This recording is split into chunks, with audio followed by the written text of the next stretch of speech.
Now, here we are in a castle, great castle, and of course to me a castle means adventures, and adventures mean Enid Blyton. We're looking at, I think, the complete set of the Famous Five books. I don't think I've ever seen such a thing before. And of course we're all plunging back into nostalgia, memory. But first of all, why have you got the set? You're mother and daughter, aren't you? Yes. So whose are they? They're mine. Okay, why have you got them? I've got them because my granddad passed them down to me when he passed away. So you inherited them? I inherited them, yeah. What do they mean to you?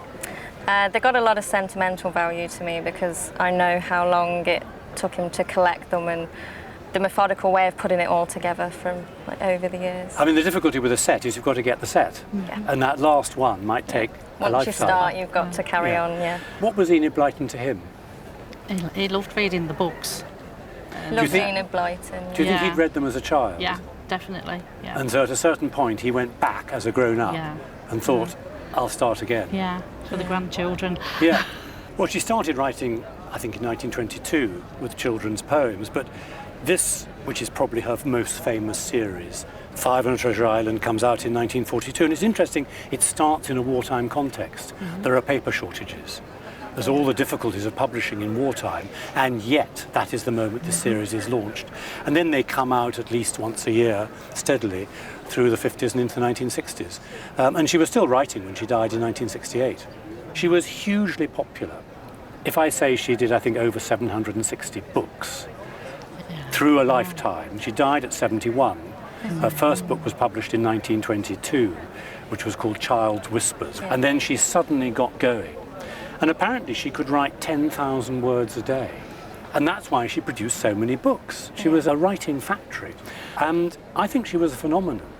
The problem was that although she was read universally, come the 60s and 70s, the sort of spectre of political correctness hung over her. And certain libraries stopped giving her books out. Shops refused to sell them because they were perceived to be unsuitable for all sorts of reasons. Now it's all changed and people can see that she's actually a great writer in her field. Have you ever read them? No, I haven't. So you own the complete set? I own the set and I leave it there untouched as my granddad left it, just so it's a memory of him. Nice and secure, yeah. 10 years ago, these were unsaleable. I mean, I know he bought them and paid something for them, but in principle, in book collecting terms, they were a dead subject. Now, people have put aside all those prejudices about her being elitist and so on, and they've realised here is something worth collecting. The covers are dynamic. They have a wonderful period charm. Everybody has memories, like I do. And so the early ones, and here we have the first five, now fetch reasonable sums of money, dependent on condition. So what are we looking at? Well, Five on a Treasure Island, the first, now goes regularly for £1,000 in good condition, and this isn't bad.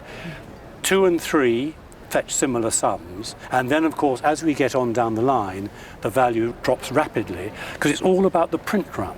This was the first in the series, small print run. By the time you get to the end they're printing thousands and thousands, and therefore rarity isn't an issue. Someone would buy it as a set, so you're looking at about £5,000. Okay. And one day, do read them. You'll have a good time. Thank you. I will. Thank Thank you.